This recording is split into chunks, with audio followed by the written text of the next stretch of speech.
guarda compartilhada, né? No terceiro, eu abordei sobre o direito das famílias, tá? Eu destaquei uma matéria importante que está lá, que eu achei interessante, sobre as constelações familiares, tá? Com a necessidade que lá dentro das constelações familiares tem uma deputada e uma senadora estão pedindo a criação do Estatuto da Família, ele sendo um Estatuto da Família fora do Código Civil, que eu acho interessantíssimo isso também. Por ser o problema de tratamento de família, esse senhor está muito urgente, certos conhecimentos, e ele está misturado no Código Civil, que fica muita coisa para decidir, né? Então, esse é tratar de assunto de família, principalmente quando a ruptura conjugal, que é complicadíssimo, né? As consequências dela. Por último capítulo, eu abordei aspectos, esse último capítulo que eu falei mais, que são aspectos práticos, que eu falei os aspectos negativo e positivo, né? Da guarda compartilhada, tá? Porque, concluindo também meu trabalho, eu destaquei sobre o direito da família merecer um tratamento legislativo próprio, que eu acho interessante, que eu falei isso fora do Código Civil, né? Devido à evolução e ao avanço da guarda compartilhada, frente a essas novas normas e situações que vêm ocorrendo no país sobre as guardas, quando há uma ruptura conjugal, as consequências do que eu estou dizendo. No meu trabalho, por exemplo, que eu falei, vocês vão entender o seguinte, talvez o professor Gabrich, eu gostei muito das aulas dele, quando ele tive uma matéria com ele, fala sobre isso, as mudanças, que tem um texto lá dentro que eu abordei, até que fala que essas mudanças hoje, devido à cabeça dos diretores de faculdade, certos professores antigos, não haver mudança no ensinamento. Achei interessante aquilo. Então, eu vejo hoje que, geralmente, 90% das dissertações, 99%, 100%, pode dizer, são feitas baseadas em teorias e pesquisas científicas. A minha, eu fiz a parte da teoria, a parte de pesquisas, mas uma coisa mais importante que o professor Mutter vai conversar com ele até, que na minha guarda complementar, eu quero discutir mais o aspecto prático, que é a incoerência da teoria com a prática, que não está batendo. Eu já quase 30 anos de NPJ, como você sabe aí, a gente trabalha com família e vem vivenciando isso aí diuturnamente. A gente conversa com os casais e a gente vê que, na teoria, ela é excelente, tá? Mas no final eu vou explicar por quê. A evolução da guarda, eu vou fazer uma reflexão, ela iniciou-se na Inglaterra, nos anos 60, certo? Depois ela veio, naquela época, lá na Inglaterra, lá era o pátrio poder, né? O pai, era só o pai, era dono da mulher, dono dos filhos, de tudo. Houve as mudanças, o nosso Código Civil também trazia isso aí. Até que a Constituinte, o Código Civil mudou para poder familiar, e hoje já entende-se como autoridade parental. Da Inglaterra, o Canadá copiou, a Alemanha copiou, a França copiou, depois veio para a América, outros para a Alemanha e tal, depois para a América Latina, Argentina, copiou Uruguai, Bolívia, Brasil, sendo que eles adequaram o sistema da Inglaterra, por exemplo, com as normas jurídicas do país deles. Tá? O Brasil, para dizer francamente, quase 100% copiou da Inglaterra, se eu pegar tudo lá, né? Agora, com isso aí que foi criado, nós trabalhávamos, a família no Brasil, ela vinha baseada com a segurança no Código Civil de 1916, que era arcaico, que foi quando, em 1988, quando entrou a Constituição, que o Código de 1916 falava sobre poder familiar. Quanto à Constituição de 88, houve a mudança e veio trazendo uns novos direitos da família, somente com a proteção do menor, no caso da ruptura conjugal. E em 1990 também foi a Lei 8.069, que é o ECA, Estatuto da Criança e Adolescente, que inseriu mais seguranças e proteção para as crianças, somente na ruptura conjugal. Em 2002, houve a Lei 10.406, que foi a mudança do Código Civil, tá? Que houve alterações do direito de família também, para ajudar. Em 2008, veio uma lei específica, tá?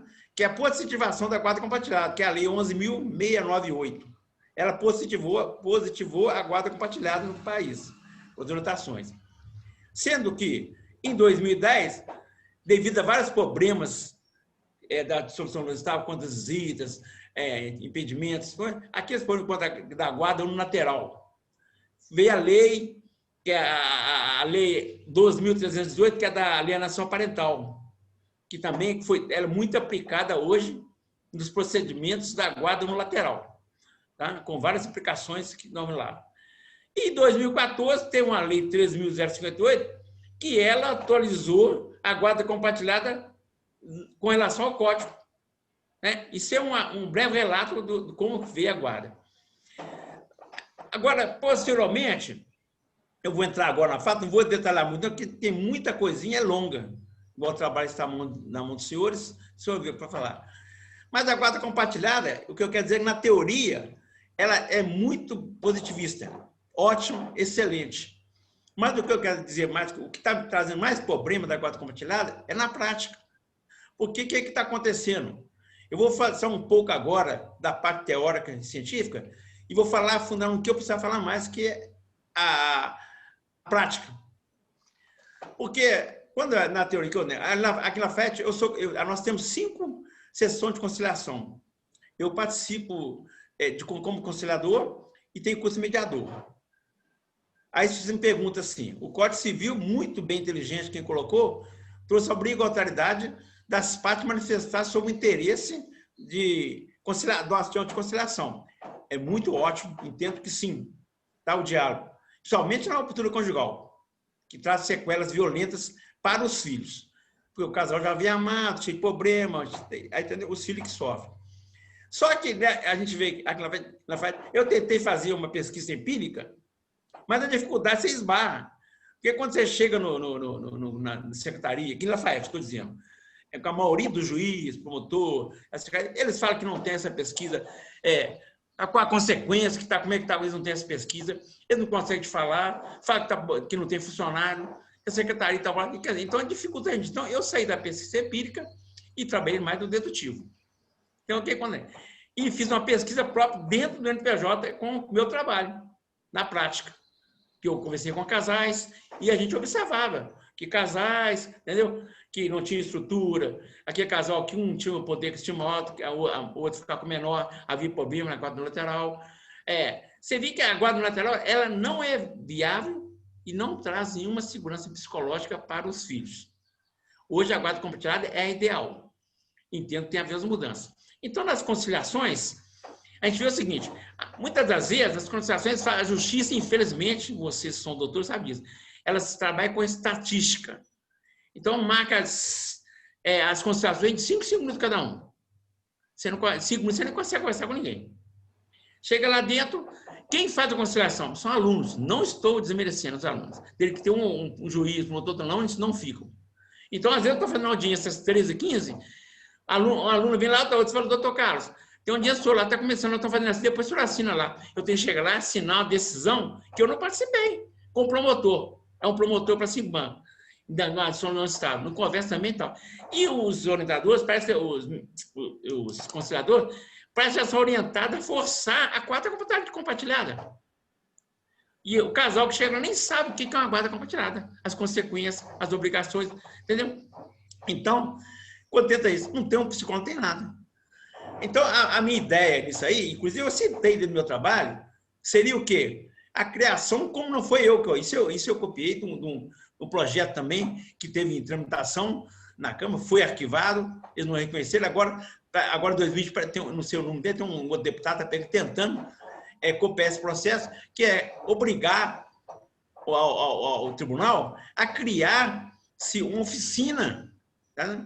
Uma oficina jurídica, que vai participar. O que vai acontecer? Essa jurídica seria, antes da marcar audiência de conciliação, nessa conciliação, essa oficina teria um psicólogo, um assistente, são pessoas técnicas dessa área de família, que iria conversar com o casal, promotor, né? Explicar ao casal todas as sequelas da separação, discutir alimentos, como é que era, vida e tal, e a importância dos pais conviver afetivamente 24 horas com os filhos, que é muito importante. Porque na guarda não lateral, Aí começa a ver que esse problema, aí o cara, outra mulher mora com outra mulher, a mulher quer deixar o filho lá por causa da mulher do cara, aí começa a aplicação da alienação parental. Começa a imputar negatividade com o outro genitor.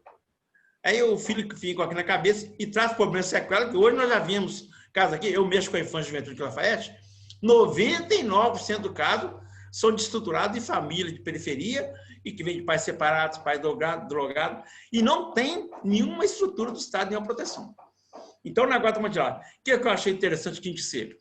Porque chega na audiência, aí fala o casal assim, não, o senhor tem direito à guarda compartilhada. Aí o cara chega assim, não, eu quero guarda compartilhada. Ah, bom, então vamos dar guarda compartilhada. Mas ele não sabe o que é guarda compartilhada, não sabe como proceder, eles aceitam aquilo e ficam ali. Aí, as varas juntam no fim do mês, faz os status.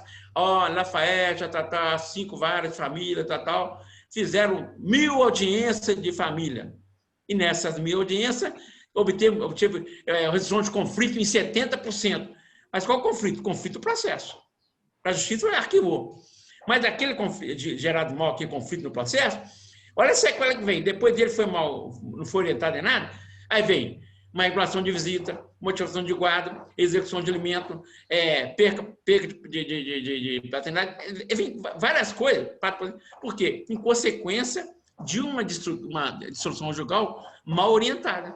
Então, essa oficina de oração, é o que eu estou falando da prática da oficina judicial, seria, esse casal passaria, primeiramente, conversar com o psicólogo, aí o psicólogo explicar, mas o assistente, o que é o guarda compartilhado, como tem que proceder, o pai, que o filho vai ter uma residência referência, mas não pode ficar quando não tem esse problema. Ele tem uma residência referência, mas não quer dizer que é aquela, ele pode ficar com o pai e com a mãe.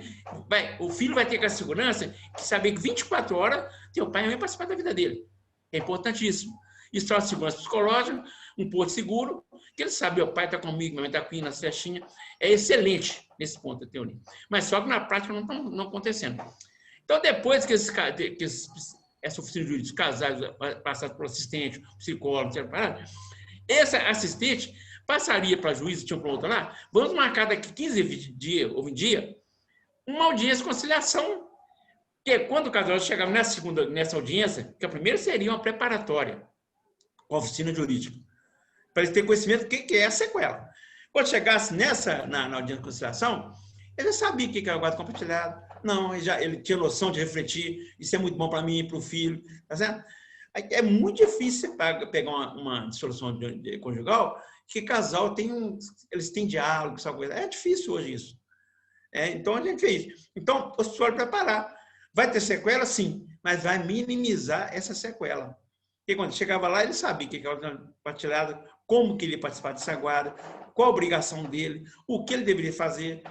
Aí sim, depois disso aí, passaria para o juiz decidir, homologava. Tem certeza que com isso aí, evitaria outros processos, como execução de alimento, motivação de guarda, certo? Regulação de visita, outras que são em consequência da mal orientação no processo da dissolução do casal. Seja ela casamento, união estável, que for. Inclusive, hoje, nós já estamos tendo aí o Instituto Brasileiro de Defesa da Família, tem lá 2015, tem uma decisão lá seguinte, que o juiz já pode, na dissolução da união estável, tá? Inclusive a homoafetiva, discute-se a aplicação da guarda para animais de estimação. Orienta como que você animal ficar. Por que não faz com o ser humano, com a criança? Não estou desmerecendo o animal, mas eu acho que a justiça está preocupada com a situação que em 2011 o Supremo deferiu por lei a união afetiva, inclusive casamento. Eu não citei meu trabalho, eu conversei até com o professor Muta, ele achou também que não citar, que isso aí ia aprofundar muito, porque eu ia perguntar nesse meu trabalho, fugindo um pouco dele, uma dissolução conjugal afetiva. São 2 homens, tá certo? O filho, tá, adotivo. Dia dos pais, quem que é o pai? Dia da mãe, quem é a mãe? Uma separação, quem que é o pai? Vai ficar com o pai ou com a mãe? Quer dizer, a criança, como fica essa cabeça dessa criança? Tá, para entender que o pai dele, ele tem um pai que é pai e mãe, um pai que é pai e mãe, ele fica perdido. Isso traz uma estrutura psicológica social. Como eu disse para os senhores, exemplos que eu fiz, hoje nós temos casais quando a guarda é unilateral, você vê que eles aplicam o seguinte, A mãe destina na casa do pai, outra que era brigada. E os filhos de estrutura, uns vão para a droga, no convívio familiar, não tem diálogo, com os colegas, não tem poucos colegas, entra para o crime às vezes, é na escola, para pronta. Hoje, se o senhor tiver a oportunidade de participar e ir na vara de família, da infância e juventude, você pode ver que 99% dos processos da infração administrativa é em consequência da desestrutura familiar, principalmente da ruptura conjugal, mal orientada pelo Poder Judiciário. Porque aí vocês me perguntam, o Poder Judiciário tem a obrigação de orientar o casal? Sim. Por quê? Porque, pela consequência, o Poder Judiciário tem o poder de Estado, do ser humano, mas como também o menor. Porque o Ministério Público ele está para zelar pelo menor. Se o casal não é preparado, não é orientado, vai julgar, às vezes tem 2, 3 filhos, esses filhos vão ser julgados, mas por meio do crime de novo. Porque não vai ter um compreendimento do pai. A mãe vai trabalhar fora, o filho fica o dia inteiro. Então, essa guarda compartilhada tem que ser mais, como eu falei, da oficina jurídica, preparar o casal, mostrar, mesmo que depois da dissolução conjugal pelo juiz, deferida, que seja marcado durante um ano, né, o acompanhamento daquele casal com os psicólogos, paciente novo. Como é que está? Como é seu filho? Uma vez por mês, 15 dias, para ir orientando, chegar no ponto que eles vão liberando o pai, os casais, né, para a vida normal. Seria o interessante, eu acho importante isso. Mas, infelizmente, o que eles alegam é estatística. Estatística funciona? Sim. Mas na prática, não está funcionando. É onde eu trabalho hoje, nessa parte da prática. A teoria é excelente. Então, pega um trabalho, os senhores leram aí, o aspecto positivo são muito bons. Tá? Eu acho que é o melhor aplicativo hoje da dissolução conjugal do país para a guarda compartilhada, é o melhor para os filhos. Só que ela tem que ser mais bem orientada ao casal quando separando. É só isso que eu trabalho em cima. Tá certo? Então, pelas pesquisas que eu faço com os casais que estão comigo, tá? Já conversei com vários casais. De tudo quanto é. Você tem casal com o pai quando separa. O que acontece hoje? Infelizmente, o cara tem uma estrutura, tem uma firmazinha, ele tem um prolabore, põe lá 3 mil tirado. E dá 500 reais de pretensão na mão. Você vai no juiz e fala, doutor, ele tem 2 carros portados, tem 3 ônibus, tem daqui, ele fala, sabe o que o juiz fala para você? Doutor, prova que está no nome dele, prova que ele tem renda. Quer dizer, eu é que tenho que provar para o juiz que a criança vai ficar mal. Né? Aí essa criança cometeu isso, pega a sua multa. Vai para a casa do pai, chega lá os avós, tem carro importado, vai para o shopping de carro importado, tem celular no quarto, tem internet, bicicleta, moto, tem tudo. Chega em casa, a mãe, coitada, tem 500 anos, é um quartinho, uma cama, uma televisão velhazinha velha, mal almoço, então não tem nada. Aí um pãozinho na mesa, quando tem e tal. O filho vai criando uma revolta, acha que a mãe é culpada. O filho não entende que a estrutura, entendeu? Que o pai ficou é diferente da mãe. E o pai faz aquilo ali, mas muitos fazem mesmo para provar. Para ver se faz até o filho. Muitos filhos, assim, muito de cabeça, 10, 12, vai morar com o pai. Ou vice-versa. Por quê? É o que eu estou dizendo para vocês. É uma falta de preparação psicológica, é o trabalho psicossocial do nosso judiciário, com essa oficina que iria orientar os pais a separação, o casal, como proceder, como olhar o filho, fazer. Isso é importantíssimo, tanto para os filhos, quando estão menores, quando crescer, para saber que tem um porto seguro. Meu pai me acompanha, minha mãe acompanha, e saber o que definir da vida. Tá certo? Eu vou encerrar assim, que tem muita coisa a falar, mas eu tenho meus 20 minutos, eu quero respeitar isso, respeitar os colegas todos, como diz o professor, pelo horário. Muito obrigado, a atenção de vocês, estou à disposição de perguntas. Obrigado, Carlos.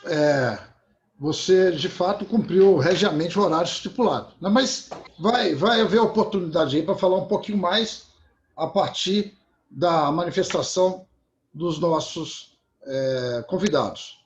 Eu já passaria imediatamente a palavra ao professor Matheus de Ferreira, professor da Faculdade de Direito de Lafayette. Agradeço novamente, Matheus, pela sua participação. O candidato, o mestrando, o Dr. Carlos, indicou o seu nome, indicou, inclusive, com muita satisfação. Quando eu lhe perguntei quem que ele gostaria de convidar, porque existe uma parte, pelo menos da minha parte, de sempre o professor que seja externo, eu pergunto para quem está defendendo se teria alguém para sugerir, até por uma questão de respeito. E ele disse seu nome de pronto.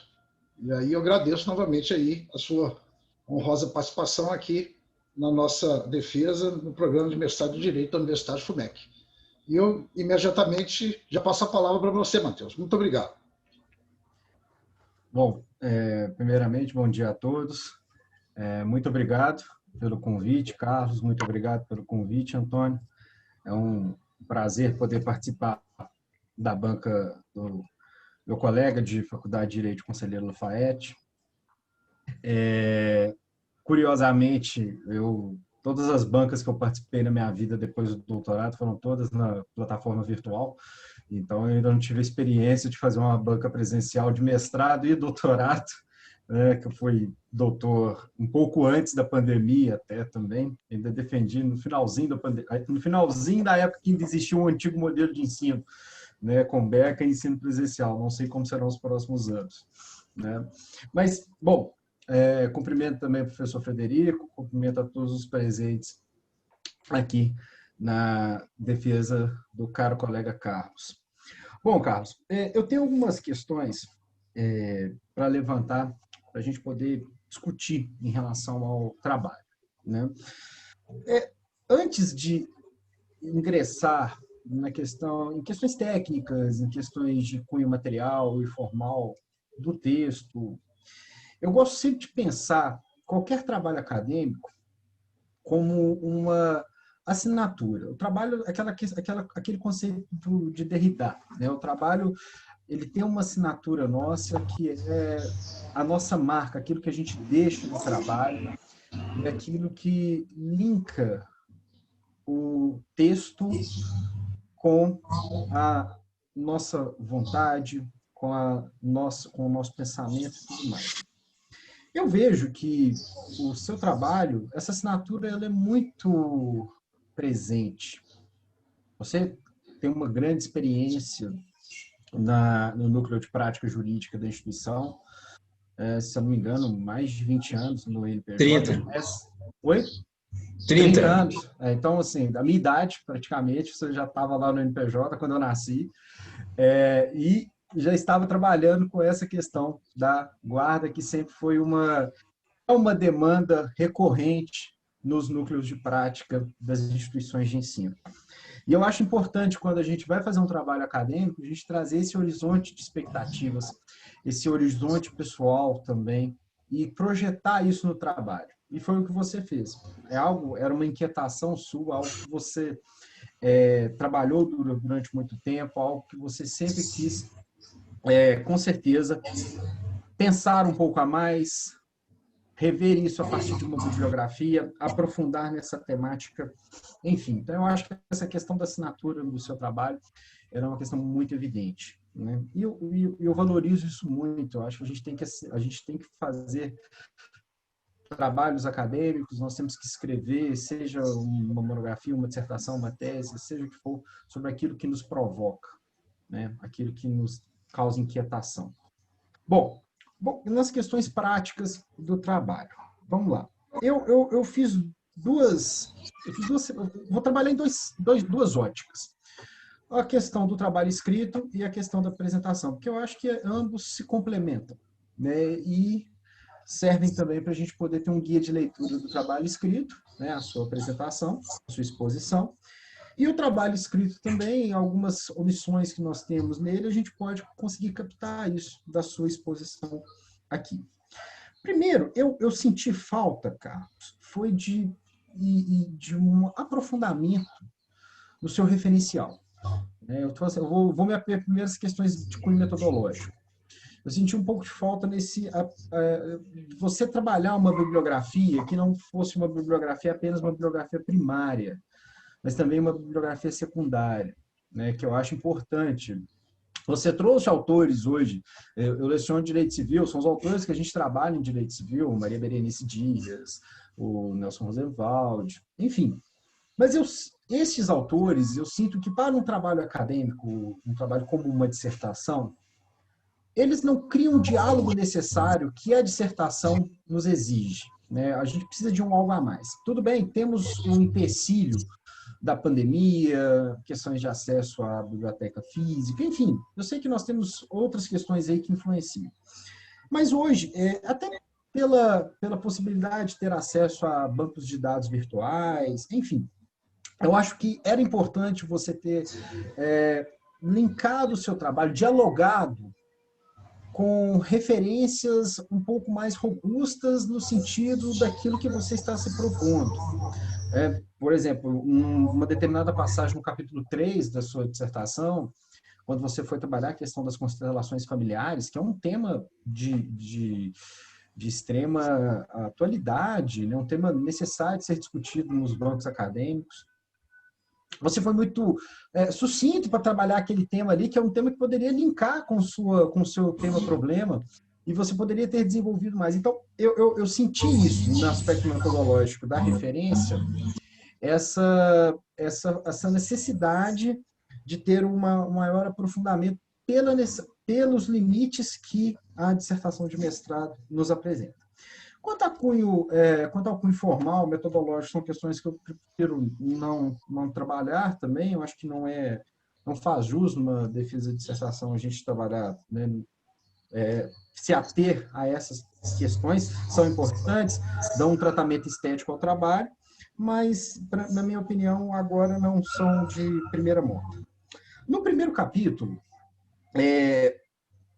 quando você foi fazer um recorte histórico do trabalho, eu falo o seguinte: nós, juristas, nós que viemos, eu fiz graduação, mestrado, doutorado na Faculdade de Direito, mas eu, durante um certo tempo, namorei com a Faculdade de História. Nós, juristas, quando tentamos fazer história do direito, é um grande problema. Fazer história do direito exige uma metodologia, exige um conhecimento de metodologia historiográfica. Fazer história do direito é algo muito complexo. E em uma infinidade de trabalhos acadêmicos que eu já tive contato, tanto na graduação quanto na pós-graduação, quando adentramos essa questão da reconstrução histórica de um determinado instituto, eu sinto assim, 90-95% dos juristas se perdem nessa reconstrução histórica. Eu não sei se isso acaba que vira uma exigência muito grande da minha parte, porque eu trabalhei no mestrado com Sociologia do Direito, especificamente com ensino jurídico, e no doutorado com História do Direito. Então, acaba que a gente cria um olhar um pouco, História do Direito, mas especificamente do direito privado. A gente cria um olhar um pouco crítico em relação a essa questão dessa reconstrução histórica. Por que eu estou chamando a atenção para isso? Porque eu senti falta no trabalho, quando você foi fazer a reconstrução histórica do Instituto da Guarda, explicar o que era o Instituto do Pater Familias, lá no direito romano, e trazer isso para um contexto mais contemporâneo, faltou uma progressividade histórica no trabalho. Se a gente parar para analisar, você fez uma reconstrução passando ali pelos grandes cânones, como Roma, Grécia, enfim, o que a gente não foge. E até faltou citações ali que seriam necessárias para trabalhar esses institutos, né, autores que versam, que trabalham esse tópico. Mas, de repente, você já traz essa questão numa ótica do Código Civil, né? Primeiro, fazendo um recorte no Código Civil de 1916, depois já trazendo isso para o Código Civil de 2002. E essa progressividade histórica deixou com que essa parte do trabalho ficasse um pouco confusa, né? Para a gente tentar entender ali, o que o Carlos está querendo dizer, o que o Carlos está querendo trabalhar em relação a essa questão da guarda compartilhada, reconstruindo o Instituto. Eu sei que ali não é o seu tema problema. O seu objetivo é analisar a questão da guarda compartilhada, na perspectiva contemporânea e tudo mais. Mas quando você se propõe a fazer esse recorte histórico para tentar entender por que hoje nós temos essa situação, é necessário ter essa filtragem, é necessário ter esse maior tratamento de dados em relação à reconstrução, à linearidade histórica que a análise de determinado instituto jurídico nos apresenta, né? Ainda no capítulo 1º, e isso começou a me chamar a atenção para uma questão de metodologia. Aí eu falei, poxa, agora eu quero observar na leitura uma questão de metodologia. Eu tive uma professora no mestrado que eu falo assim, foi um aprendizado para mim muito grande, ela me deixou uma lição de vida muito grande para a professora Luzia, falecida professora Luzia da PUC Minas. A professora Luzia falava, a gente sempre tem que procurar o fio de Ariadne no texto acadêmico. O texto ele vai se construindo, cada capítulo a capítulo, parágrafo a parágrafo, a gente vai assim, se entrelaçando, é como se fosse um novelo, que a gente vai aos poucos enrolando até chegar no produto final. E, observando essa questão metodológica, eu senti falta, nessa primeira parte, quando você foi fazer a história do direito, dessa concatenação das ideias. Determinadas partes, por exemplo, agora na página 33, de repente você foi discutir uma questão patrimonial, que é o Instituto do Bem de Família, né? De repente você foi discutir uma questão de direito real, que é de bem de família, até falar de vaga de garagem ali.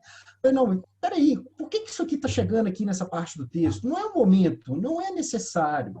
Então, essa recontextualização, ela maculou um pouco aquela primeira parte do texto. Dando prosseguimento, Carlos, no capítulo 2º, eu não levantei nenhuma questão. No capítulo 3º, quando você foi trabalhar a questão da constelação familiar, ou trabalhar a teoria sistêmica, né? E aí, assim, quando você trouxe o tema teoria dos sistemas, a gente que é da teoria do direito já até trava, né? Fala, poxa, o Carlos vai discutir sistema aqui agora, vamos ver o que ele vai trazer de referência para discutir esse assunto, que é a base teórica da constelação familiar. Mas você apresentou o tema e não desenvolveu, né? E aqui é um tema que eu acho que é um tema muito delicado, que poderia ser até uma via para você seguir na sua discussão, introduzindo a questão da guarda compartilhada no âmbito da constelação familiar, né? Você trouxe, por exemplo, lá no subtítulo 4.1, a análise de um caso prático, e eu fiquei um pouco em dúvida também com a análise desse caso prático, pois você se propôs a analisar uma situação, mas eu senti que aquela análise que você propôs ali, para fazer o fechamento do seu trabalho, para tentar demonstrar a existência da sua hipótese, ela ficou muito mais como um desabafo pessoal, voltado por uma questão assim, de mera doxia, de mera opinião, do que para uma questão com tratamento científico. E aí eu volto novamente àquela questão do desenrolar metodológico, que eu senti falta no texto, né? Professor Murta, se eu estiver falando muito, você pode me cortar, porque eu tenho essa mania, tá? Ô, Matheus, fica bom. Inclusive, um colega, na semana passada, chamou atenção para o fato que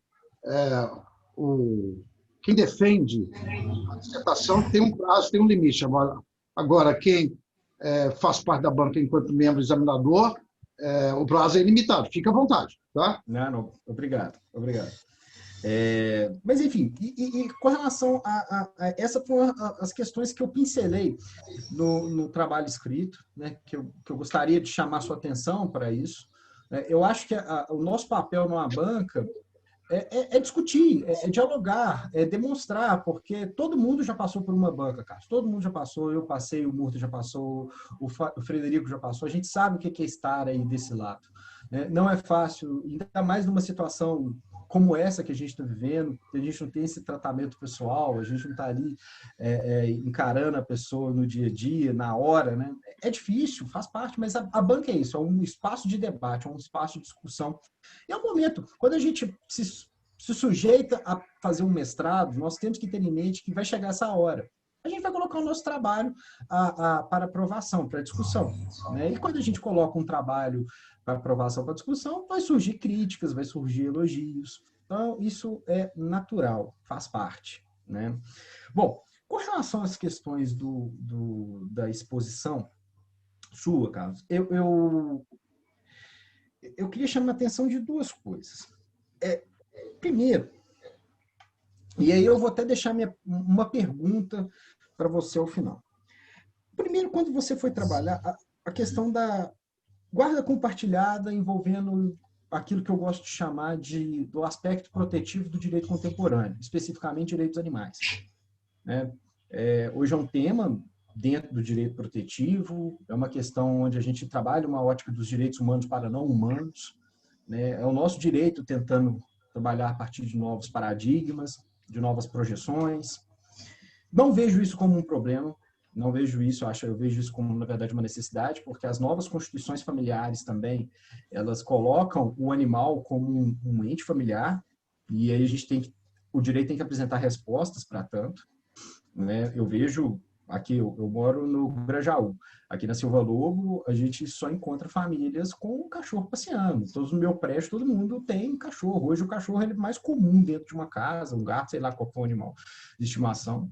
E nós temos pesquisas, reconhecimento científico hoje que muitas famílias estão optando em ter um animal do que ter filhos. Isso é uma nova configuração de família também. A gente não pode negar. O nosso papel no direito é apresentar respostas para isso. E surge uma lide, né? Na eventualidade de uma dissolução conjugal, quem que vai ficar com aquele ente que hoje tem status de membro da família, né? A gente não está vendo o animal mais como um bem semovente. O animal não é mais um objeto de patrimônio, onde a gente vai lá na parte de direitos reais do código lá, o código está falando de penhorar animal, enfim, a gente não trabalha mais com essa perspectiva, aliás, apenas com relação a animais. Então, eu acho que aqui nós temos que ampliar nosso horizonte de discussão. Você trouxe essa questão na sua exposição oral, e eu acho que a gente não pode ter uma visão restritiva em relação a esse tema. Aí, logo depois, você trouxe a questão da dissolução conjugal de casais homoafetivos, né? E trabalhando essa questão, como seria o Instituto da Guarda Compartilhada neste contexto? Olha, Carlos, particularmente, eu acho que o direito ele tem que trabalhar de forma objetiva, ele não tem que trabalhar com gênero. O direito não tem que se preocupar com qual é o gênero, qual é a identidade sexual, ou qual é a opção de relação daquelas pessoas onde ele vai oferecer a sua tutela, né? Eu acho, inclusive, que nós demoramos muito em poder introduzir essa discussão no direito.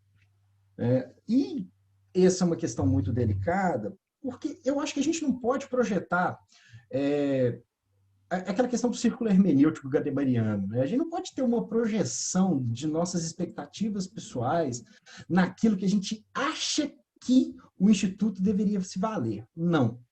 O Instituto tem um caráter universal, né? Eu não acho que há nenhum tipo de mácula em relação à desestruturação familiar por nenhuma dessas questões. Pelo contrário. Eu acho que a gente, inclusive, já tinha que até abolir esse tipo de discussão no direito e já caminhar. Eu acho que está na hora da gente evoluir mais, de pensar em mais tutela, pensar em mais garantias, porque eu acho que isso aqui já está até superado, esse tipo de discussão. E quando eu falo do Instituto da Guarda Compartilhada, eu acho que a nossa Constituição ela abre essa possibilidade da gente criar determinadas situações de discriminações positivas, tudo bem, essas situações existem.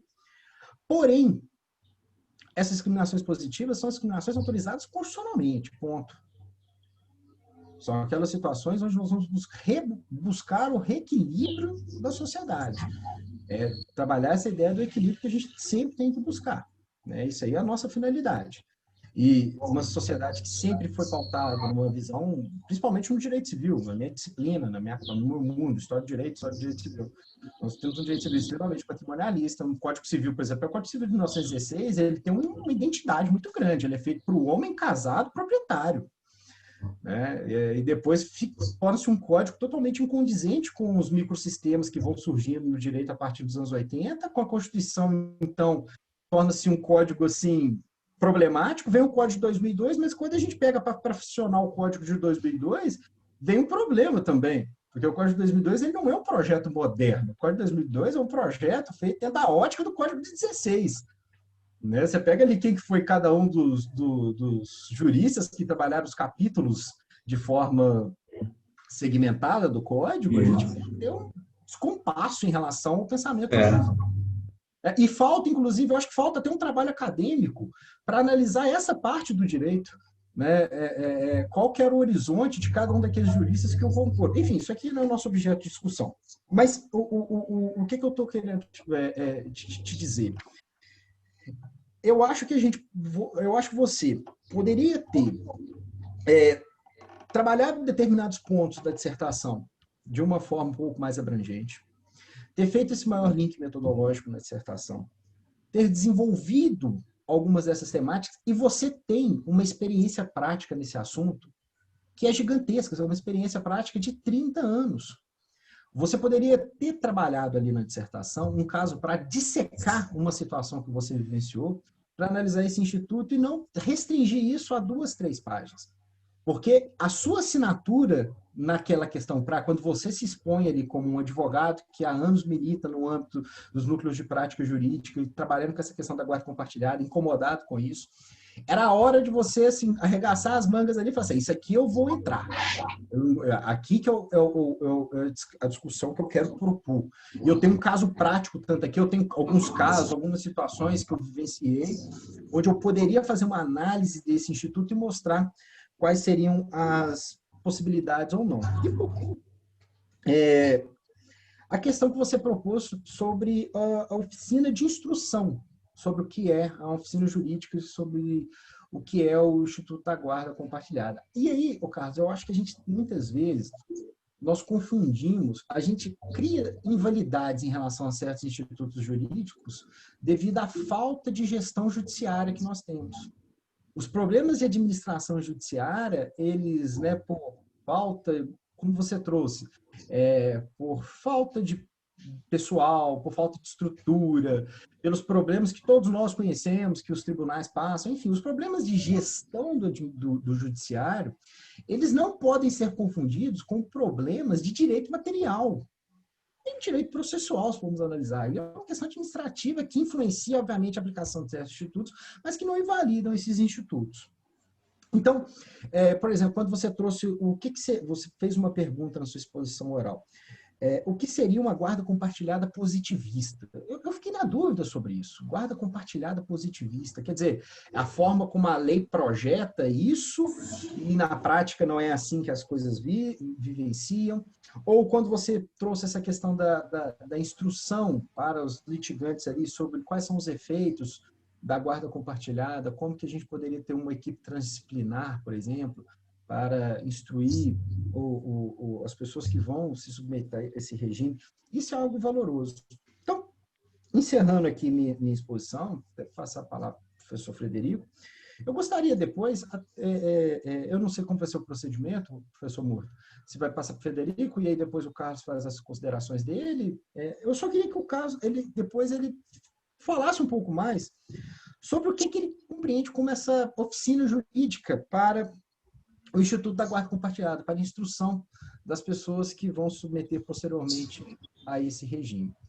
No mais, eu agradeço aí a atenção de todos, agradeço o convite, Carlos, agradeço o convite, professor Murta, e estou à disposição também. Obrigado. Obrigado, professor Matheus. Eu fico até impressionado aí com o conhecimento seu, né, do direito civil. O direito civil sempre foi um ramo do direito que eu sempre tive um carinho especial.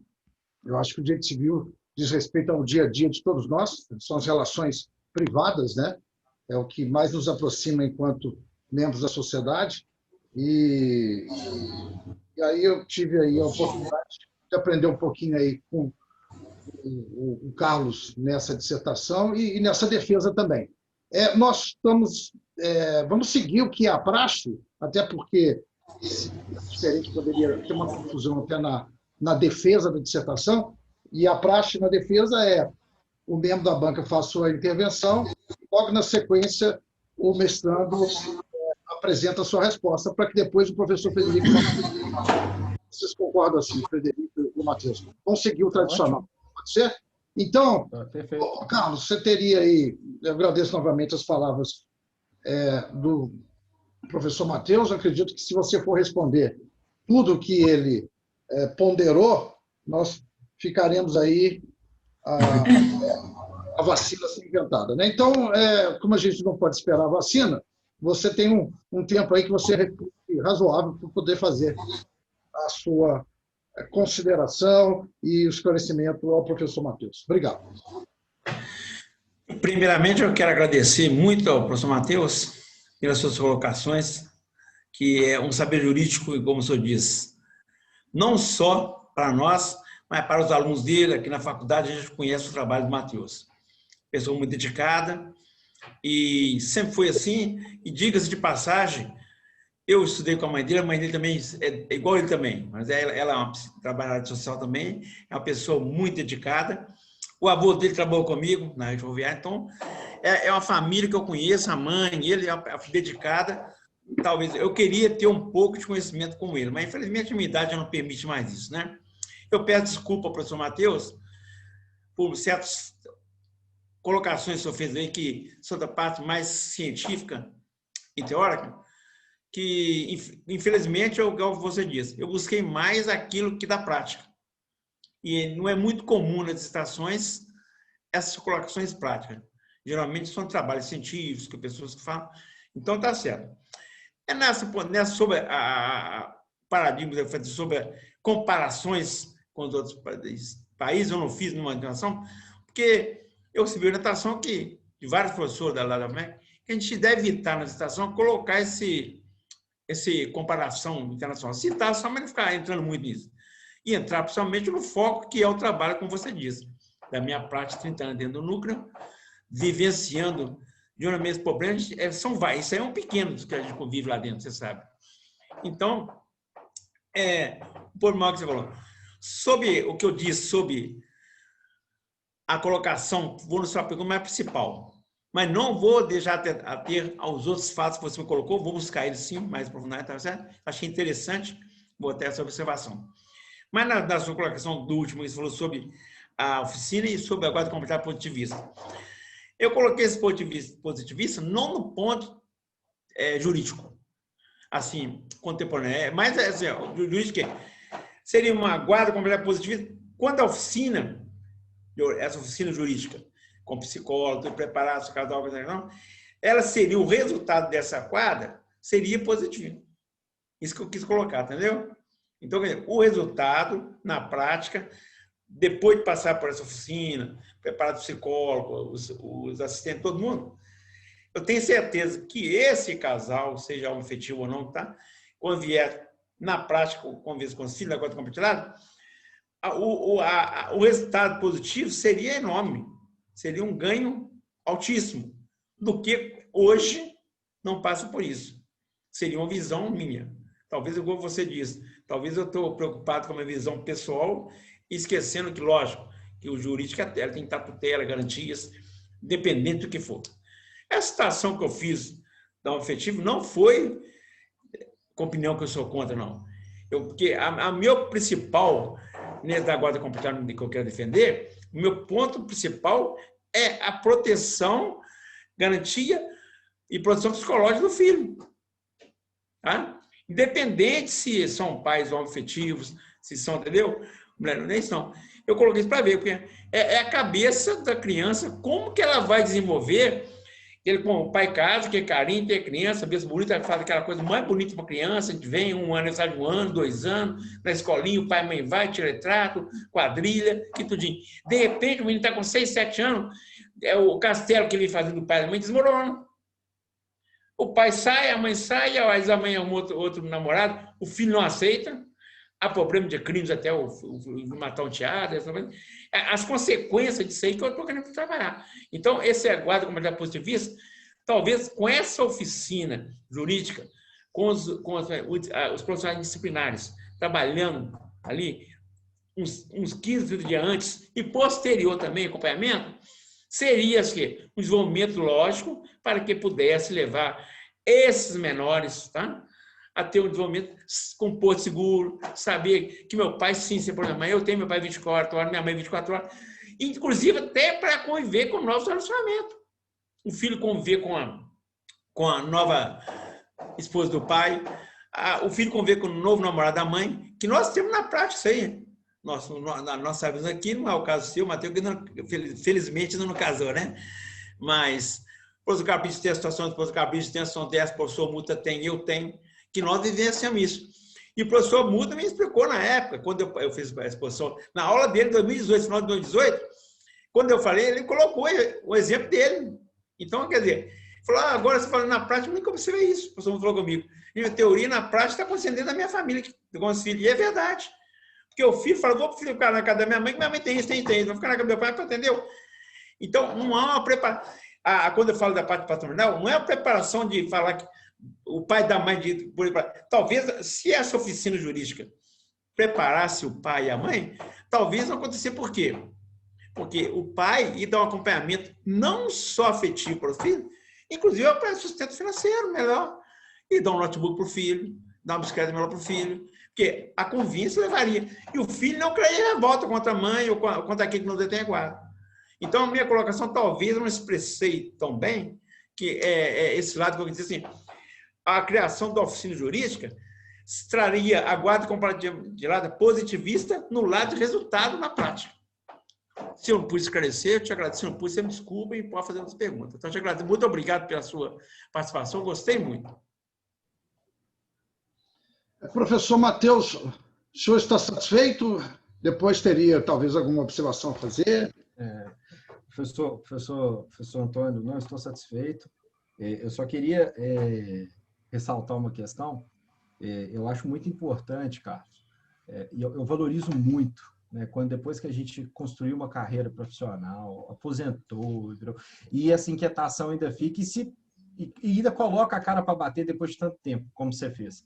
Tá? Isso eu acho que é uma coisa assim, que eu quero carregar comigo, porque eu comecei a dar aula muito novo e muito chamava atenção. Eu com 23 anos na sala de aula, às vezes com um aluno de 50, 60 anos, de repente eu comecei a perceber, a gente nunca pode deixar essa chama, essa vontade de querer aprender, de construir, de conquistar uma titulação, enfim.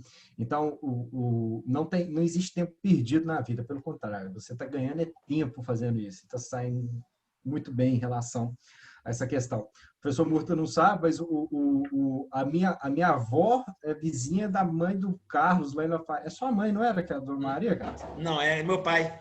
Era seu pai. Eu sei que pai. Minha avó tem uma casa até hoje em Do Lafayette, lado. que era meu tio vizinho Geraldo mesmo. Cachucha mora lá hoje. Vizinho de muro, né? Eu vim para BH depois, enfim, fiquei por aqui, mas aí acabei voltando para a faculdade. Eu vi você nascer e hoje você está me orientando, tá vendo? Coisa boa? Para você ver como que é a vida. Então, obrigado. Obrigado pelas considerações a todos. Passo a palavra ao professor Frederico. Obrigado, Matheus. Na verdade, eu acho interessante essa relação que vocês têm, assim, que é até de um pouco de ordem de vizinho, familiar, etc., né? Isso faz com que haja um clima até mais amistoso, não um clima que impeça a reflexão acadêmica e as críticas, né? Mas eu acho muito legal, até porque você, Matheus, está dando aula em Lafayette, o caso é de Lafayette, eu não sei se você nasceu lá, e eu não sei se eu falei com o Carlos, eu já tive, assim, no meu início de juventude, adolescente, eu passava muito carnaval em Lafayette. Eu já não vou a Lafayette há muito tempo, eu sou amigo da família Bittencourt Pereira, né? Do Hotel Meridional, que eu nem sei se existe esse hotel mais. Carlos talvez saiba dizer, não sei se você saberia, Matheus, se esse hotel existe, que é um hotel muito antigo, né? Então, eu tenho uma certa lembrança muito saudável e saudosa, né, de Conselheiro Lafayette.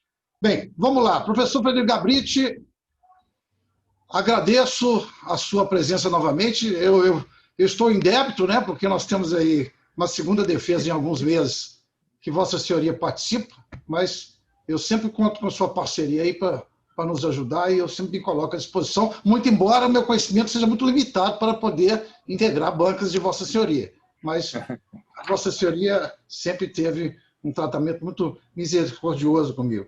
Obrigado, Fred. Tem a palavra. Bom dia ao professor Antônio Carlos Diniz Murta, que é meu amigo desde muito antes de nós entrarmos na Universidade FUMEC, há 25 anos atrás, né, porque nós somos contemporâneos lá da UFMG. Bom dia ao professor Matheus de Moura Ferreira, né, que eu estou conhecendo hoje. E boa sorte na carreira acadêmica como doutor, que começou esse ano, pelo que estou vendo, né? Que venham novas e boas bancas, quiçá presenciais. Bom dia também para o candidato, né, o Carlos Roberto Oliveira, que foi meu aluno aqui no programa de mestrado da Universidade FUMEC. Bons dias de boas aulas, né, Carlos, que nós tivemos em um semestre. E estou aqui hoje para fazer a análise do trabalho do Carlos, né? Espero não ser o algoz, viu, Carlos? É o seguinte, o trabalho do Carlos está intitulado como Aspectos Polêmicos na esteira da evolução histórica da guarda compartilhada no Brasil. E como eu sempre faço, Carlos, eu faço uma leitura e eu destaco nessa leitura e depois nas minhas anotações pontos positivos e pontos negativos e observações e perguntas que eu faço para o candidato em relação ao trabalho. Essa prática minha de análise começou algum tempo atrás, porque quando eu sou orientador, geralmente eu convido os meus alunos da graduação para que eles participem como ouvintes da defesa, e eu apresento um relatório para eles que vale ponto, e nesse relatório eu coloco assim, quais foram os pontos positivos e os pontos negativos destacados pelo professor convidado relativamente ao trabalho que foi apresentado pelo candidato. E teve uma vez que o convidado, né, fez as suas ponderações e só apresentou pontos negativos. E aí um aluno perguntou assim, professor, será que o senhor poderia dizer algum ponto positivo do trabalho do candidato? E aí aquilo me despertou para a necessidade de fazer essa distinção, né, entre pontos positivos e pontos negativos. Porque tudo na vida tem 2 ou 3 lados, né? Lados positivos, lados negativos, lados que a gente pode aprimorar no curso da nossa história. E não é diferente com um trabalho acadêmico de pesquisa. Então, vamos começar falando de alguns pontos que eu acho assim, interessantes, né? O tema. Eu acho o tema sempre interessante, sempre polêmico, sempre um tema não estático, né? Que é a questão da guarda e da guarda compartilhada. Às vezes, a gente não dá a devida importância para o tema até o dia em que você se vê diante da necessidade de discutir a guarda dos seus filhos, né? Num movimento de separação, de divórcio, em que isso tem necessariamente que ser discutido. Aí sim você passa a ter um outro olhar, um olhar prático, né, do problema. Então, o problema sempre é interessante, sempre é polêmico e não é um problema estático, né? Ele vem evoluindo e o seu trabalho, de uma certa maneira, mostra essa evolução do conceito e da prática da guarda compartilhada. Um outro ponto positivo é que o trabalho é muito bem escrito, com poucos problemas. Não existe nenhuma publicação no mundo que não tenha problema. A sua tem uma ou outra falha, mas muito pequena. É um trabalho de fácil leitura, um trabalho objetivo, tá certo? Então, tudo isso é também um ponto positivo do seu trabalho. Em relação às referências, para o que você propôs, elas são adequadas, apesar de eu sentir falta de alguns autores que tratam, né, do direito do trabalho, e alguns até de Belo Horizonte, apesar de ter mencionado o Rodrigo da Cunha Pereira, existem outros, né, também que poderiam ter sido explorados, mas isso é sempre uma questão de escolha, né? As referências, elas estão também baseadas numa escolha pessoal e a gente tem que respeitar. O tema problema foi explicitado, né, na página 10. Eu vou até ler aqui. O principal questionamento apresentado aqui é se o modelo previsto em lei para a guarda compartilhada é adequado diante da prática. Será que os genitores realmente conhecem da guarda compartilhada e sua importância antes de manifestar sua vontade de constituí-la? Será apresentada aqui uma possível solução para o aprimoramento desse instituto no direito brasileiro. Então, assim, houve uma explicitação do tema, do problema. Também há a explicitação do método científico adotado no trabalho, não é? Que foi o dedutivo. Uma explicitação do marco teórico também usado, apesar de que poderia ser mais bem explorada essa questão do marco teórico, como o professor Matheus bem colocou. mas houve a explicitação e preocupação metodológica com essa explicitação, tá certo? Eu também vi como ponto positivo, né, a correta abordagem da questão principiológica, porque eu vejo, às vezes, muitos trabalhos que desconsideram a amplitude do direito brasileiro contemporâneo, né? Porque o direito brasileiro contemporâneo ele precisa considerar essa dicotomia entre princípios e regras, ele precisa considerar, quando você vai falar do direito brasileiro contemporâneo, da multiplicidade das fontes do direito, né? Então, é preciso falar da Constituição, das leis, da jurisprudência, da doutrina, da amplitude total do direito brasileiro e, de uma certa maneira, você fez isso e fez essa abordagem principiológica, que eu valorizo sempre muito. E eu ficaria aqui com a parte que eu entendi positiva. Agora, alguns problemas que eu identifiquei no trabalho. Eu não sou historiador, diferentemente do professor Matheus, mas eu também achei a parte histórica que trata da evolução do conceito de família e do próprio direito de família, agora chamado direito das famílias, se não adequada, se não foi adequadamente abordada a questão histórica, ela foi excessiva, na minha forma de entender. Porque, veja bem, o seu trabalho tem como texto escrito cerca de 70 páginas, 74 páginas. O texto tem 81, mas na 74 termina a conclusão. Você só tratou do tema guarda a partir da página 35 e do tema problema, que é a guarda compartilhada, a partir da página 64. Então, eu acho que há uma desproporção exagerada entre o objeto do trabalho e, vamos dizer, os considerandos, né? Aquilo que levou você a chegar no tema e no tema problema. Então, há um descompasso no seu trabalho, um excesso de abordagens que não têm relação direta com o problema da pesquisa. Então, metodologicamente, eu acho que poderia ter havido uma calibração melhor, né, do que a que foi dada. Mas isso acontece muito, tá? Isso não é só no seu trabalho. Não raramente isso acontece.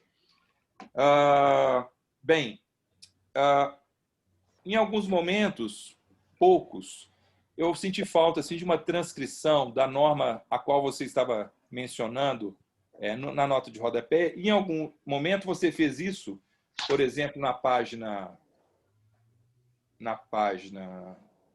eu vou achar aqui, teve uma página que você citou, são muitas observações.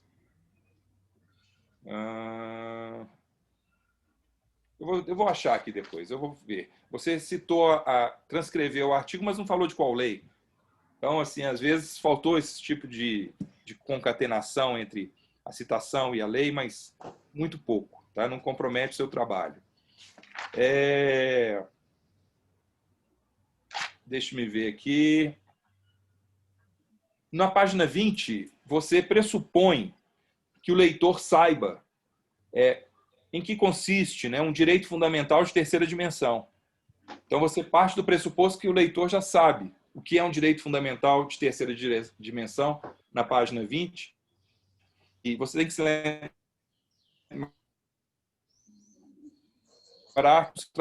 para os examinadores, mas para a comunidade acadêmica de uma forma geral. Então, na página 20, eu recomendaria pelo menos uma nota de rodapé esclarecendo em que consiste um direito fundamental de terceira dimensão.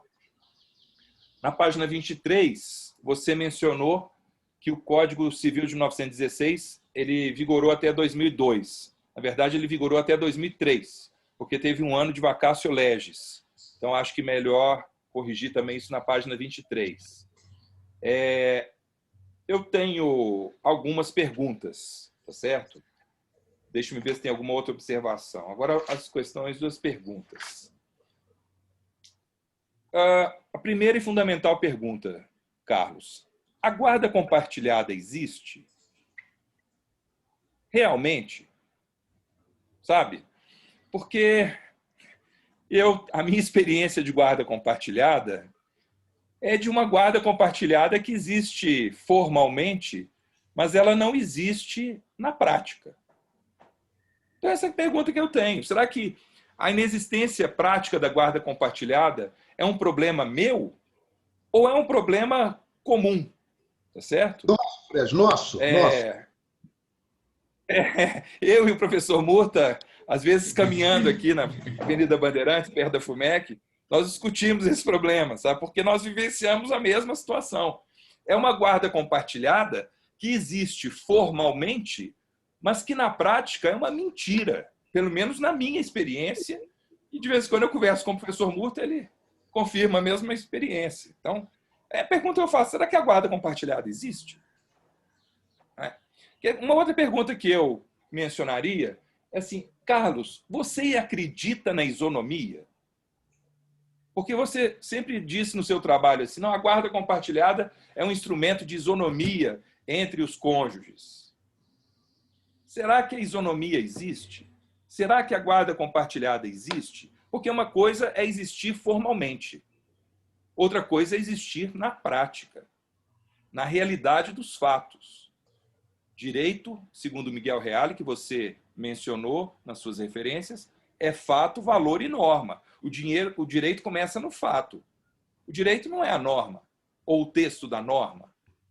Não é? Uma coisa é o texto da norma, outra coisa é o direito decorrente da conjunção de fatos, valores e normas.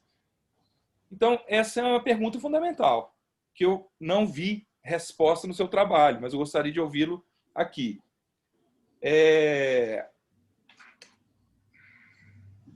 Deixa eu ver uma outra pergunta aqui, boa. Na página 31, deixa eu ver aqui. Depois vou te mandar depois, Carlos, o texto todo corrigido com as minhas observações, que assim facilita. Eu tenho o seu número no WhatsApp, o senhor pode mandar ele. Isso, eu te mando por e-mail.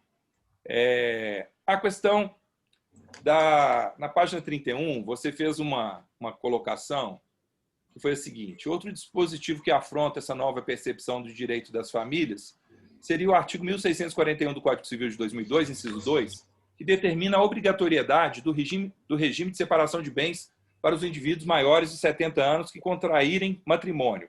Seria uma forma de intervenção excessiva do Estado na organização da família, visto que o próprio Estatuto do Idoso prevê a liberdade desses indivíduos para participar da vida familiar. O que prevalece, na sua opinião? O que está previsto em relação à liberdade do idoso para participar da vida familiar, de se autodeterminar, ou essa interferência do Estado excessiva, determinando que a partir dos 70 anos o regime matrimonial, o regime de bens, deveria ser de separação? Porque se a aposentadoria compulsória hoje é aos 75 anos, não é? Por que aos 70 a pessoa já não pode escolher o regime de patrimônio dos bens do casamento?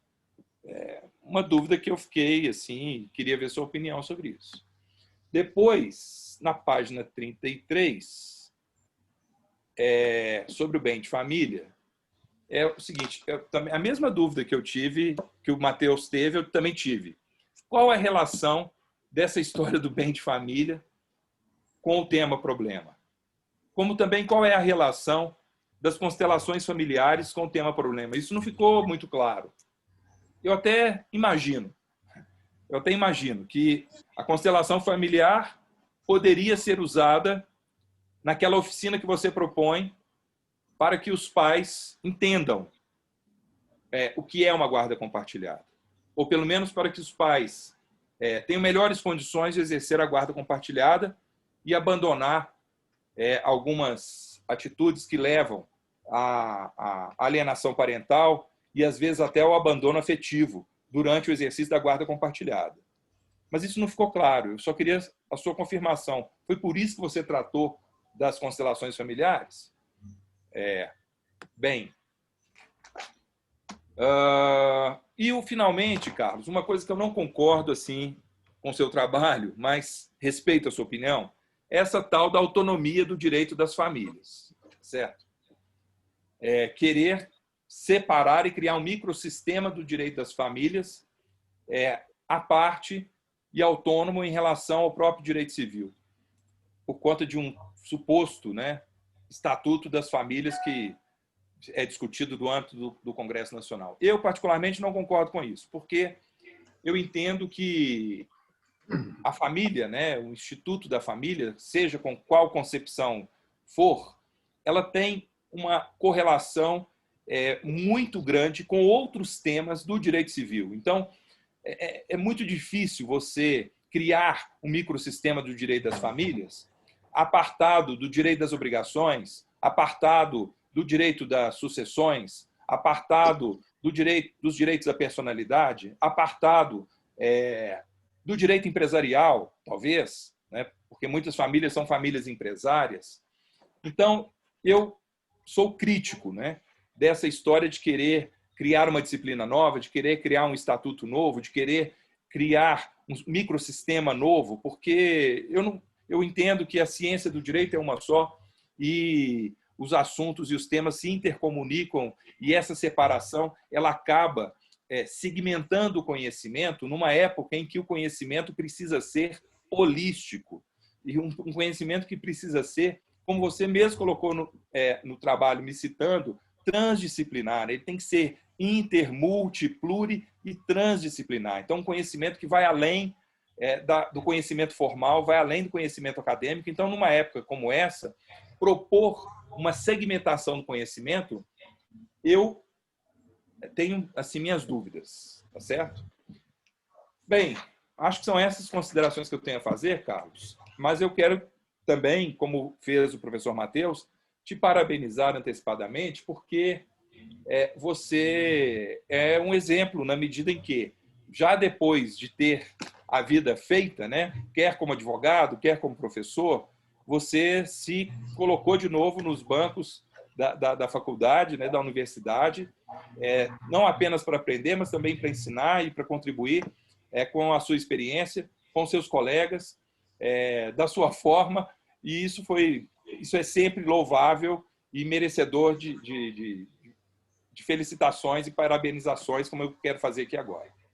Muito obrigado por ter permitido a minha participação no seu trabalho. Obrigado, professor Frederico Gabriti, meu companheiro de décadas na FUMEC, na academia. Antes que eu passe a palavra para o Carlos, nós que somos adeptos aí do Palestra Itália, né? Nosso glorioso Cruzeiro, quando o senhor falou que na vida tem pontos positivos e negativos, infelizmente, nesse momento, eu não estou conseguindo achar nenhum ponto positivo no nosso. Então, de fato, eu tenho que contestá-lo nesse ponto, porque estou tentando e não estou conseguindo. Professor, doutor, advogado, Carlos, tem a palavra para as suas manifestações. Ô, professor, legal a colocação do senhor do Cruzeiro, mas tá bom, vamos sair do tema agora não. Outra hora a gente toma uma e conversa isso. Eu queria agradecer muito a brilhante colocações do professor Frederico Gabriti, doutor Frederico Gabriti, que, para mim, é um notório saber nas aulas que eu fiz com ele. Nós tínhamos muita discussão prática e eu trazia problema, ele trazia problema, e ele, assim, busca na hora, tem solução. É uma pessoa muito dinâmica, cabeça muito aberta. É o que eu disse para ele, aquele um tema que eu vou falar sobre a cabeça aberta, que é o problema que ele fala da disciplinidade, interdisciplinidade. Certo? É difícil hoje você aplicar isso dentro do nosso ensinamento hoje. Muito difícil. Das cabeças que nós temos. Esses meninos novos que estão vendo isso, que são excelentes, inteligentes, igual o Matheus, o Eduardo, o Vinícius. Nós temos hoje um grupo de elementos novos que vem com a cabeça totalmente moderna e adequada. Principalmente que nesse novo processo não tem um normal diferente que vai vir agora depois da pandemia. Lógico, eu nesse normal, se eu não houver uma adequação, eu estou fora também do mercado. Que infelizmente tem que adequar, né? Eu, está vendo aqui, nunca fiz esse trabalho virtual, não sei meu gêmeo já montar, porque eu virtualmente, eu sou... Hoje mesmo ainda brinquei com o Matheus, falei, Matheus, tem dia de você fazer um print, eu falei, quando você faz isso, não sei fazer nada. Você não tem vergonha de falar, não. Estou com 76 anos, igual o professor Frederico falou, não vou parar por aqui, quero continuar estudando e aprendendo muito mais. Com essa banca, hoje eu aprendi, nossa, excelentemente. Matheus, deu uma aula para mim que foi excelente. O professor Frederico deu outra aula para mim excelente. E o senhor sempre me deu incentivo, força e mostrou coisa boa.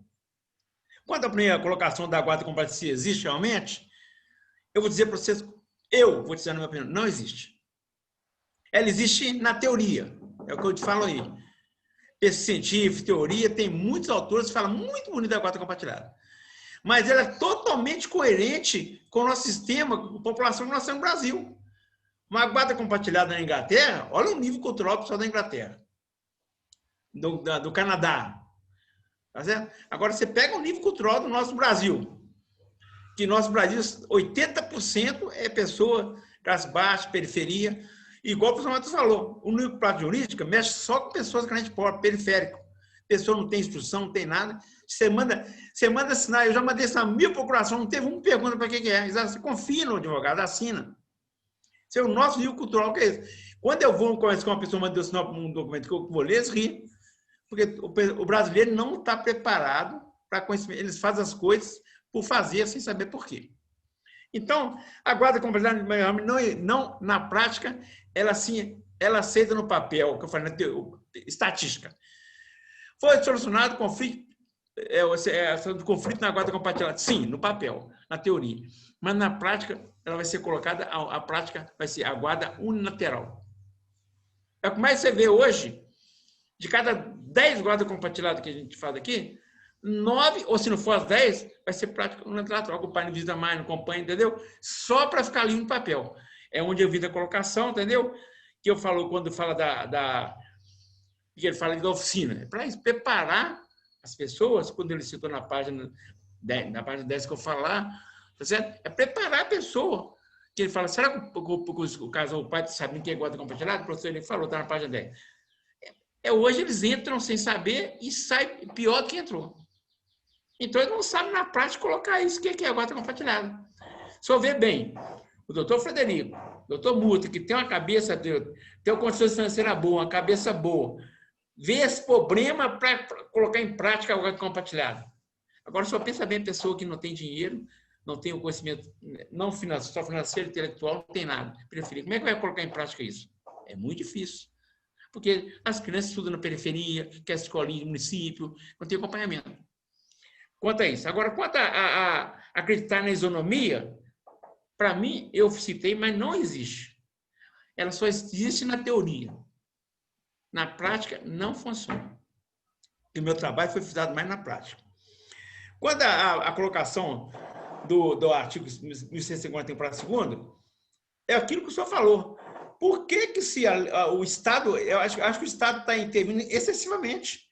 Porque se ele autoriza o senhor a aposentar no judiciário com 75 anos, por que com 70 não tem autonomia de decidir mim? Desde que eu não tenha nenhum processo de interdição, não tem nada que me peça. Eu estou com 76, de 4 anos de jogo com essa cabeça, eu estou impedido das minhas decisões? Claro que não. Se eu tiver algum problema, sim. Então, há a incoerência do código, do artigo, com o quê? Com a intervenção excessiva do Estado no que diz o Estatuto do Idoso. Agora, se eu perguntar na prática, concordo sim, que eu possa, eu tenho 70 anos, eu quero casar com a comunhão sem falar de bens. Tudo bem. Para não ver aquelas oportunistas, que eu tenho 70 anos, uma namoradinha de 35, eu já vi como é que é, né? Ela vai pensar no meu patrimônio. Então, acho que sim. Se ela gosta de mim e quer ver comigo, vamos fazer separação total de bens. Aí fala, essa filha da puta gosta de mim mesmo, né? Desculpa. Essa mulher gosta de mim mesmo, porque ela aceitou. Então, é o que eu estou dizendo para vocês.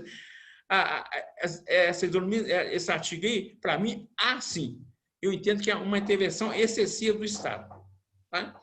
E quanto à relação do patrimônio, como meu tema principal, se eu só analisar na prática, porque eu sou vendo, desculpa, assim, com data vendo, com todo respeito, na teoria, se eu for olhar, não tem relacionamento com a prática, mas na prática nós vemos hoje.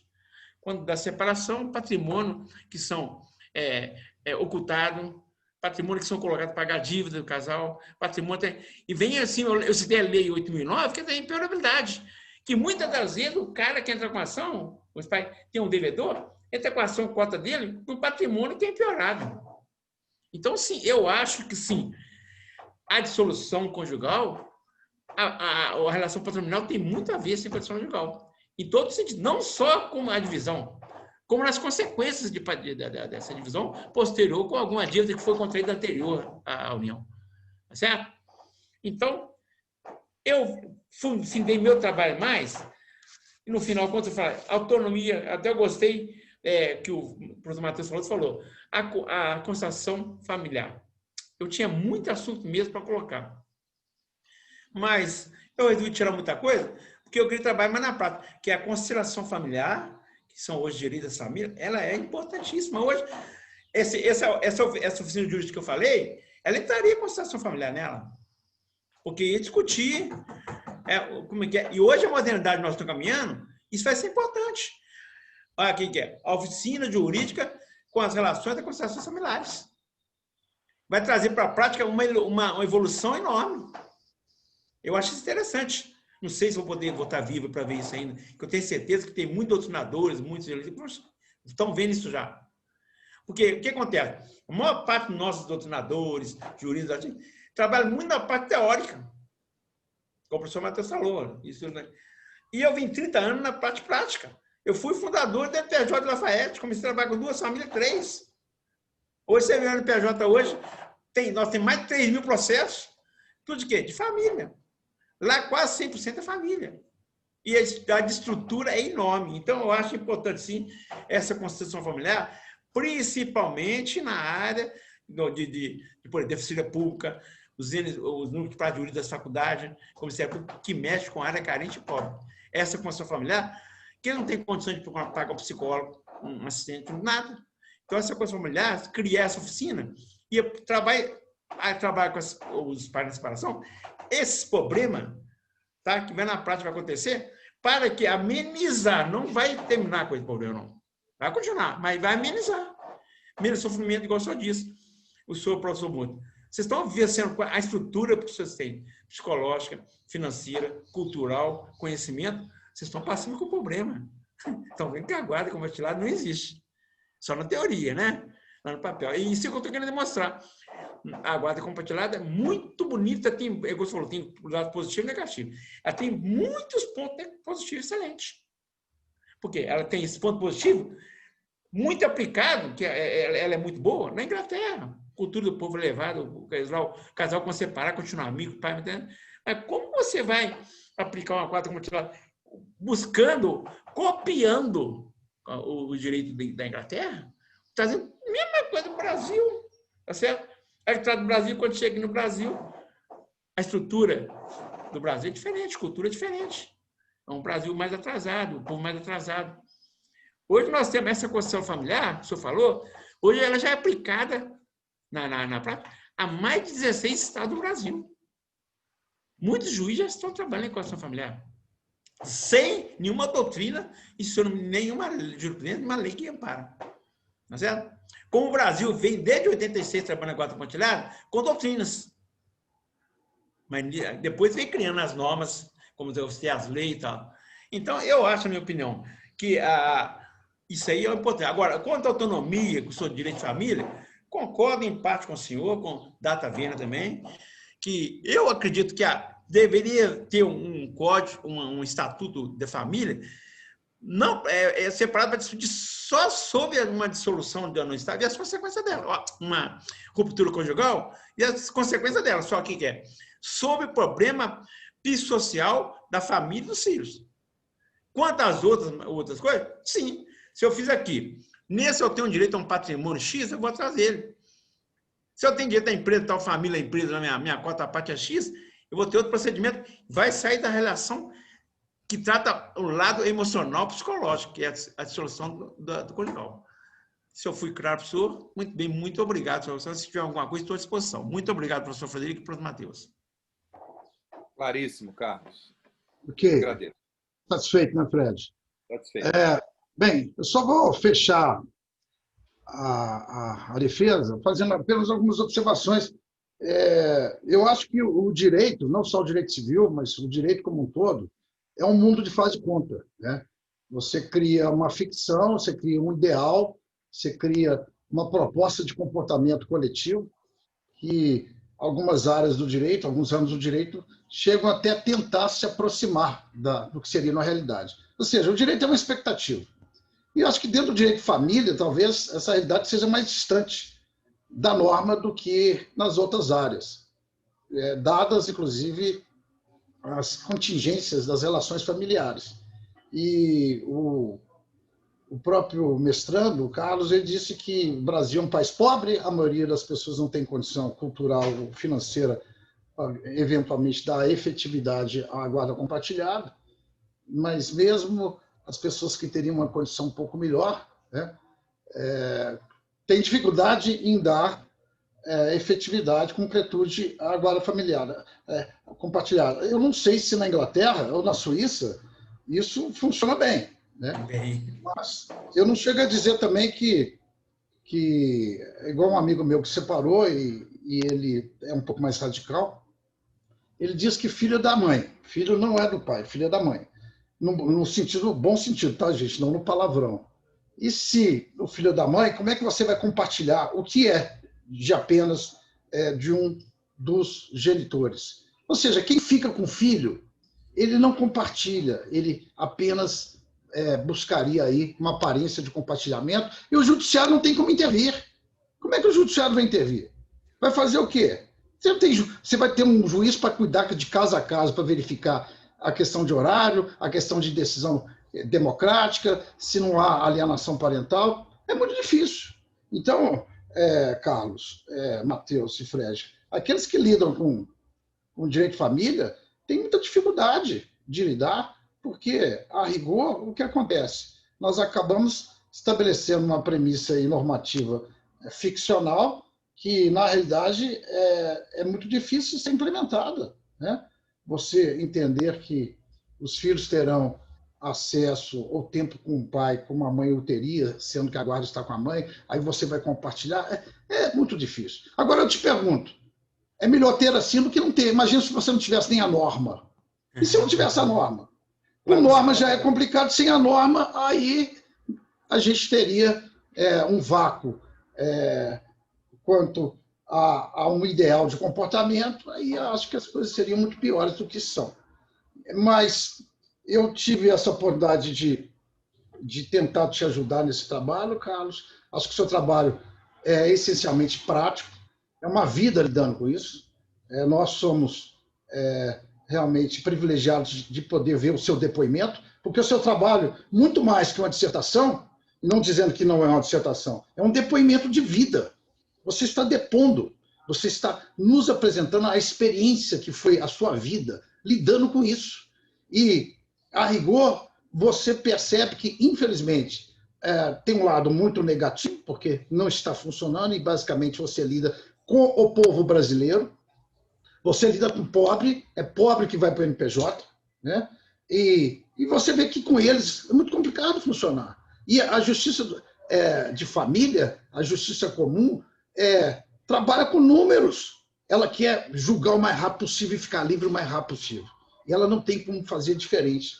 Como ela faria diferente? Como é que ela vai fazer uma análise mais profunda, psicossocial? A gente falou até a questão de ter psicólogo. É muito difícil, é muito difícil. Então, é o que a gente tem em mãos. Se o Brasil fosse um país mais rico, com menos pobres, com menos demanda de NPJ, será que os divórcios com compartilhamento de filhos, né, digamos, de guarda, seriam mais tranquilos? Eu não sei dizer.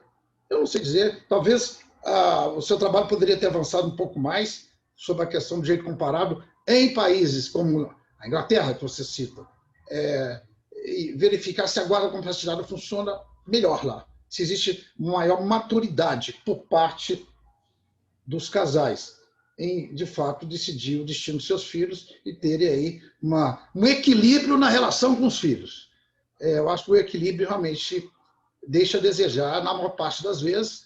A experiência que eu vivenciei, o professor Frederico vivenciou, dos meus amigos também vivenciam.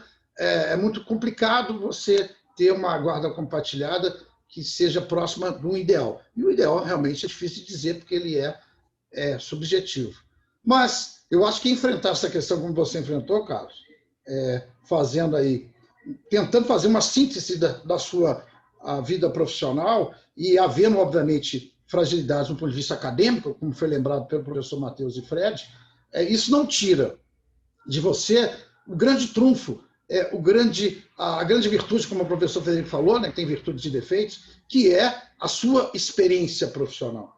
O que a gente vê bem nas dissertações e teses é que, muitas vezes, os mestrandos e doutorandos não teriam a fragilidade que você teve, do ponto de vista de citação, ou fugir do tema central, ou faltar autor, mas eles não têm a sua vivência. E a sua vivência vale ouro, a sua vivência realmente é algo que ilustra o seu trabalho. E eu fico realmente muito feliz em ter tido a oportunidade de ver o seu depoimento, ver a sua defesa e ter participado um pouco aí de conversas que nós tivemos nessa orientação. Então, muito feliz e desejo, de fato, de coração, que você continue estudando, que você continue buscando aí aprender e ensinar, e sendo o grande profissional que contribuindo para a população hipossuficiente da região de Conselheiro Lafayette. Meus parabéns pelo seu trabalho, viu, Carlos?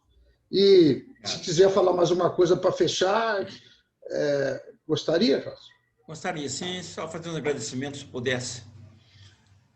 Eu quero, primeiramente, agradecer ao professor doutor Antônio Carlos Dismuta pelo conhecimento e a força que me deu para mim nesse trabalho, continuar com esse trabalho, como até o tempo o senhor me ajudou a montar ele, como deveria. Paciência. Quero agradecer também ao professor Frederico, doutor Frederico, também, que me passou muitas coisas boas na coisa dele. Foi um ótimo, não só como professor, como amigo, companheiro lá da FUMEC. Ao professor Matheus, que não vou dizer que é amigo de infância meu, não, que ele está novo, né? Mas que é um companheirão, não só da faculdade, na sala, no outro lugar de encontro, é um companheirão, a família dele boa, é uma família que tem uma índole muito boa de Lafayette, tá? O avô dele, Moura, todo esse pessoal, a família, a mãe dele, mas todo mundo já são pessoas. E agradecer o convite que eu fiz para ele, nós comentamos um dia, ele falou que ele estava, eu falei convidar vocês, ele convidou, ele manteve, aceitou. Como eu falei com o senhor também, que eu gostaria também do professor Frederico, que eu gostei muito dele também, porque a banca eu queria, tinha mais gente, igual disse o professor Gamboja, mas ele saiu. Tem muitas pessoas que eu tenho que agradecer dentro da verdade. O professor Gamboja foi também quem me deu uma força. Quando eu disse que esse trabalho meu, que o professor Silvio falou comigo que eu não poderia fazer, que esse trabalho meu, eu estou falando de direito público, e essa guarda compartilhada de família é dinheiro privado. O desembargador, o professor Luiz Carlos Gamboja, dando aula para mim, falou: você vai fazer esse trabalho com esse título mesmo, porque direito de família não é privado. Direito de família tem segredo de justiça, mas não é privado. Tem algumas matérias que é segredo de justiça, não pode falar. Então, não é que tem um Ministério Público, pode divulgar e tal, e me explicou, me deu a força. Então, além disso, eu quero agradecer, eu agradecer o Eric, mais o Daniel, foi um companheiro meu também dentro do mestrado, inclusive o professor Frederico vai ser orientado do Eric, está excelente acompanhado, o Eric e o Daniel me ajudaram, passamos muito junto, trabalhamos junto. Agradecer a mestrada Karina, que está participando também, muito obrigado, Karina. A minha filha que está aí, da Cátia Severiano, que está aí, a minha filha também, que é excelente filha, também, meus filhos são excelentes, e eu passo o mesmo problema com vocês de família, que eu tenho 20 anos separado, mas convivo muito bem com a mãe deles, com eles vão para casa do sítio, ficam comigo, não tem problema, nunca tive problema, nem com filho, nem com mãe, com ninguém, é a cabeça, né? E especialmente a meus filhos, a Marisa está comigo, a Marisa, minha companheira também, que me deu força também, tudo, entendeu? A mãe dos meus filhos, genros, tudo me deram força. Pela idade que eu tenho, muita gente não acredita, né? Pô, quase tentando fazer mestrado, então muita gente não acredita na gente. Mas eu sempre tive força de vontade. Eu sei que eu não sei muita coisa, como vocês têm um conhecimento, cabeça mais jovem. Mas eu tentei passar aquilo que é a minha prática. E especialmente eu quero fazer um agradecimento à Cláudia, que a Cláudia é o baroate do mestrado na FUMEC aí. Ela não deixa, que tem várias vezes tem que desanimar. E a Cláudia, não, você não vai não, não vai não. E todas, eu tinha uma barreira, eu falei, oh meu Deus, mira essa barreira, vinha a Cláudia, solucionava. A Cláudia, para mim, foi um braço direito que me ajudou muito e ajuda até hoje. Eu fico muito feliz, a Cláudia, inclusive eu conheci com ela hoje, ela não está participando agora não, porque ela está acompanhando uma amiga dela que fez cirurgia no hospital, ela pediu que não acompanhar, talvez as pessoas não sabem, né? Que eu pedi a ela que era para, depois conversar, agradecendo também, há uma pessoa que agradeceu, o professor o Sérgio, professor Sérgio Zandona, que me deu muitas dicas também. Pessoa boa, a esposa dele, com um artigo, me ajudou a artigo e tal. Ele participa também. Então, eu até pedi a Cláudia que se ela fizesse um pitch a mim, ou está sendo gravado, ela escreve depois para o Sandor, se ele libera, que ela vai mandar para mim a gravação da apresentação. Então, muito obrigado a todos que me deram a força, participaram, tá? Ao Matheus ter aceitado, ao professor Gabriel e ao professor Gamboja. E aos meus amigos, e aos outros mestrandos também, que não estão participando, mas estão torcendo. E um beijão para a Kátia, minha filha, que está participando aí. Obrigado, sucesso para vocês. Muito obrigado. Obrigado, Carlos, pelas palavras. Eu vou propor, professor Federico e professor Matheus, que a gente desligue as câmeras e o áudio, e eu vou fazer uma ligação em grupo no WhatsApp para a gente conversar no WhatsApp. Pode ser? Tá. Aí Eu gostaria, se você pudesse também, se eu pedir a todos abrir a tela, para fazer um print da tela, depois, se a hora que puder. Ok. Nesse momento, eu vou. Vocês podem ficar aguardando, viu, Carlos? Tá. Nós não estamos encerrando a reunião, não. Só vamos conversar um pouquinho Ok. com os membros da banca. Sim, senhor. Obrigado. Eu vou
Está acabando, eles estão conversando agora entre fecharam. Estão conversando agora para acabar agora.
Estou só agora para iniciar.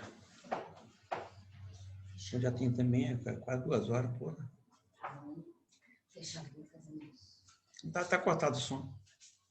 Eles fecharam o... Estão conversando agora. Eu acho que sim.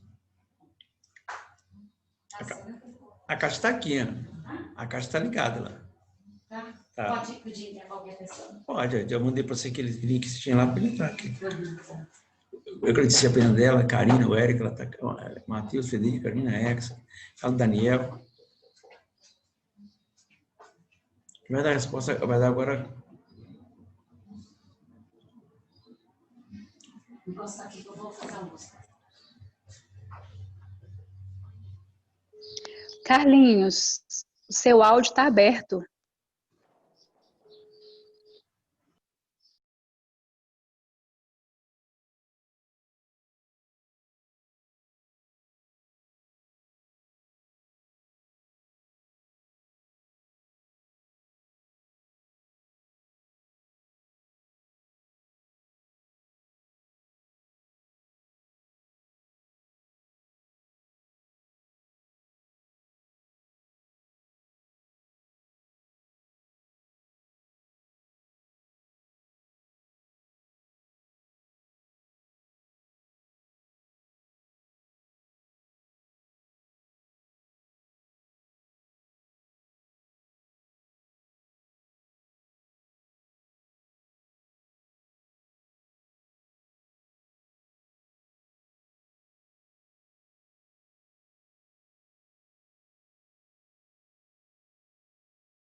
Carlos, você pode ligar seu áudio agora. Eu tinha desligado. Desculpa, viu? Não, faz parte. Isso aí, todos nós aí. Tecnologia, toda hora a gente está esquecendo de ligar ou desligar áudio. A Karina me letou aqui. A gente sai até de pijama, né? Quando vai trabalhar. A gente já vê várias cenas aí das mais variadas possíveis.